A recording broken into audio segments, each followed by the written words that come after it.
Assalamualaikum Buya. Waalaikumsalam warahmatullahi wabarakatuh. Ada tokoh agama yang mengatakan setelah wafatnya Rasulullah, sahabat pecah kongsi berebut kekuasaan dan ada yang mau membunuh Sayyidina Ali bin Abi Thalib. Kemudian dihalangi oleh Sayyidah Fatimah dengan menahan pintu. Tapi pintunya bisa didobrak oleh sahabat, kemudian Sayyidah Fatimah digencet dengan pintu dan diinjak-injak hingga meninggal. Gak ada yang takziah seorang pun, kemudian dikafani dan dimakamkan malam-malam. Sebelum dimakamkan, Sayyidina Ali talkin Sayyidah Fatimah, titip pesan kepada bapakmu bahwa sahabat sudah murtad semua. Katanya situasi seperti ini ditutup dalam sejarah, tidak diceritakan. Apakah benar seperti itu Buya? Mengerikan saya mendengarnya Buya. Terima kasih. Berita banyak dan semuanya bisa membaca dan bisa mendengar. Akan tapi di antara berita itu ada yang tidak benar dan ada berita yang benar, kan begitu. Maka untuk mengetahui berita ini benar atau tidak benar, kita tahu dari mana sumbernya, kan begitu. Baik. Berita semacam itu tinggal kita pengen tahu siapa yang mengucapkannya. Jika kisah itu dihadirkan ada sekelompoknya, memang ada sekelompok. Kalau kita ahli sunnah, nanti saya kasih rambu dulu. Maka dengan rambu nanti akan bisa menyelesaikan, menjawab pertanyaan itu. Kita rambu ahli sunnati wal jamaati. Dua pilar akidah kita yang paling luar biasa. Dua pondasi, dua asas adalah hubbu ahli baiti Rasulillahi wa hubbu ashabi Rasulillah. Pilar atau pondasi kita adalah bagaimana membangun akidah ini atas dasar cinta kepada ahli bait, keluarga baginda Nabi, termasuk di dalamnya adalah Imam Ali, dan cinta sahabat Nabi Shallallahu Alaihi Wasallam. Maka setiap orang yang mengaku dirinya Islam kalau tidak mengambil dua asas ini, maka akan menjadi pincang, maka menjadi Islam yang salah. Dan muncullah orang yang ternyata membenci ahli bait Rasulullah, naudzubillah, atau membenci sahabat Rasulullah.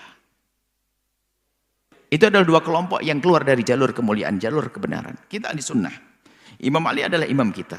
Sayyidina Abu Bakar adalah juga imam kita.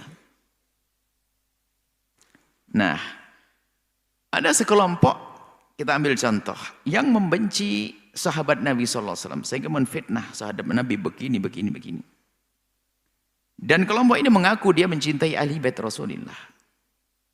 Makanya kalau cerita tentang Sayyidat Fatimah Az-Zahra diperlakukan seperti itu dan Sayyidina Ali diperlakukan seperti itu kalau keluarnya daripada lesan Rafidhi Syiah, ya wajar memang dari dalam diri mereka adalah kebencian kepada sahabat Nabi SAW. Kalau gitu sumbernya jelas, itu adalah dusta yang dibuat. Dan ini ada dalam catatan-catatan kelompok ini ada. Kalau yang mengucapkan adalah orang Syiah atau Rafidhi yang membenci sahabat Nabi, membuat kisah yang terenyuh tentang Sayyidat Fatimah Az-Zahra dan sebagainya, maka memang itu adalah pekerjaan mereka dan usaha mereka untuk menghilangkan kepercayaan kita kepada hadis-hadis Bukhari, Muslim dan seterusnya. Hadis-hadis atau riwayat ahli sunnati wal jamaati.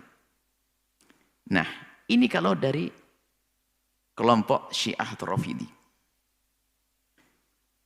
Jelas. Mereka sebetulnya, mereka atas dasar menyanjung Sayyidina Imam Ali bin Abi Thalib. Cuman untuk menolak mereka itu sangat sederhana. Anda ini bagaimana? Mengagungkan Imam Ali, merendahkan sahabat Nabi, membuat fitnah kisah semacam ini. Ini nggak sadar kalau dengan cerita semacam ini sebetulnya telah meremehkan, merendahkan Imam Ali bin Abi Thalib. Kalau ada orang menyenggol Siti Fatimah saja akan dibabat oleh Imam Ali, kok sampai menggencet ini, begitu pengejutnya Imam Ali ini. Ini membuat kisah ini nggak mikir itu.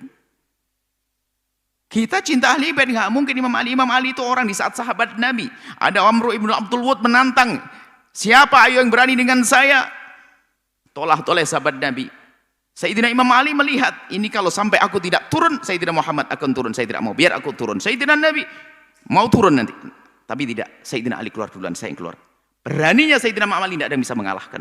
Apa kalian yang ngejar orang untuk itu? Babat habis dari Sayyidina Ali ini. Ini membuat cerita aneh banget ini. Pengecut banget Imam Ali ini. Ini pengen menyanjung Sayyidina Ali, merendahkan, nggak sadar. Memang begitu membuat fitnah, seolah-olah ahli sunnah, sahabat Nabi musuh. Dibabat kalau ada beneran itu. Apalagi sampai dibunuh. Imam Ali dibunuh itu adalah jelinap. Coba berhadapan dengan Ali, dibabat itu orang yang bunuh Sayyidina Ali waktu sholat. Waktu itu. Ini kisah yang dibuat oleh orang Syiah. Kalau ini kisah dihadirkan oleh Syiah, ya memang begitu kisahnya. Mereka menanamkan kebencian kepada, termasuk nanti meragukan kepercayaan kita kepada Imam Bukhari, kemudian kepada Imam Abu Hurairah, kepada Sayyidat Aisyah dan seterusnya. Ini kalau orang Syiah. Nah, tinggal saya ngomong nih siapa sih? Kalau orang Syiah sudah biarkan, memang begitu kok dalam buku-buku mereka begitu. Bukan orang Syiah tapi ahli sunnah. Oh, kalau orang ahli sunnah ini adalah orang yang salah baca atau salah bergaul dia. Atau telah dikuasai oleh kerinduan untuk bisa menjadi orang yang dianggap dia lebih tahu dari yang lainnya. Ini kan sakit lagi, orang ahli sunnah kok ngomong begitu. Ini tidak ada dalam sejarah ahli sunnah wal jamaah. Ini kan begitu. Nah, kalau memang dia ahli sunnah wal jamaah, wah ini salah baca atau sawasan, atau memang di hatinya memang ada model, ada orang di zaman, dari masa ke masa ada orang memang pengen nyeleneh, ada orang nggak? Kalau memang sudah kasusnya begitu, ya memang dia sakit. Ahli sunnah kok ngomong begitu, ya nggak mungkin. Ahli sunnah adalah menyanjung Imam Ali. Makanya kalau kita mendengar Imam Ali dibegitukan itu marah, kita ngerendahkan Imam Ali. Memang Imam Ali siapa? Kamu pengecut. Imam Ali kok dibilang pengecut? Sayyidat Fatimah sampai dibegitukan diam saja, dibabat itu orang. Lah kalau yang ngomong ahli sunnati wal jamaah itu dia salah baca, salah bergaul. Adapun salah bergaul itu banyak. Ada kisah salah bergaul itu adalah dari masa-masa kita baca dulu ada salah bergaul dalam bicara tentang falsafat. Sehingga dia itu pengen menghadirkan dialog falsafat itu hanya pengen dianggap dia adalah orang paling cerdas. Termasuk ini mengintip dari kritikan yang nggak jelas dari orientalis, orang kafir, tentang poligami, tentang hadis-hadis Bukhari, tentang ini kritik bukan dari Islam, di luar Islam. Cuma ini ada orang Islam, ini adalah orang malas belajar, dia mengambil kritik ini lalu ditampilkan di hadapan santri-santri yang belajarnya juga kurang, sehingga dia dianggap orang hebat, ini orang kritis, orang punya pemikiran. Padahal itu ngintip dari omongan orang-orang di luar Islam yang ingin menghancurkan Islam, dan sudah dijawab oleh para ulama. Cuma kena action kayaknya, wah ini hebat dengan pemikiran baru. Basi, bukan baru. Basi. Tentang pemikiran ya, tentang mengatakan Nabi, tentang macam-macam. Itu adalah pemikiran basi, sudah jelas. Cuman kadang di depan jamaahnya, muridnya kayak gini nih, kalau kita bohongi murid, seolah wah Buya hebat ini. Wah kritis. Ya kritis. Ada basi. Makanya kadang-kadang ada aneh orang. Jadi seperti itu. Makanya kalau yang ngomong itu orang ahli sunnati wal jamaati, dia salah baca, salah bergaul. Nah ini, karena di situ akan ada satu pesan yang tersembunyi di balik itu adalah menanamkan prasangka buruk kepada sahabat Nabi. Sahabat Nabi murtad semuanya. Luar biasa. Nah enggak. Baik, biarkan itulah.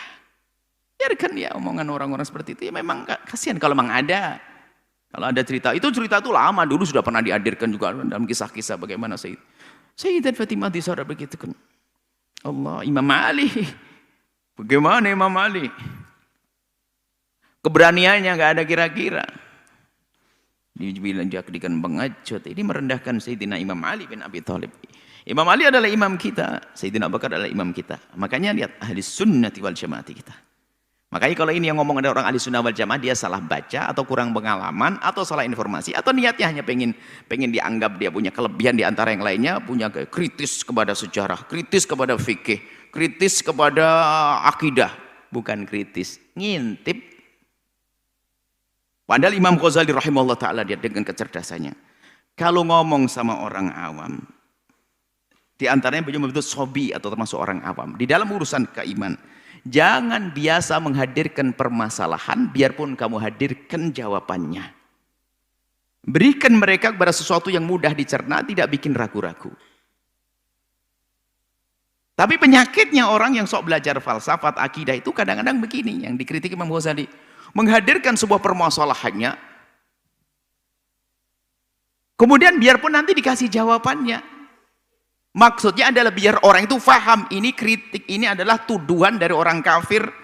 Tapi jawabannya ini, orang awam kadang hafal permasalahannya, nggak bisa menghafal jawabannya. Sampai pulang ke rumah jadi ragu kepada Islam. Nah inilah model orang begini ini ada, membuat ragu Islam itu ada.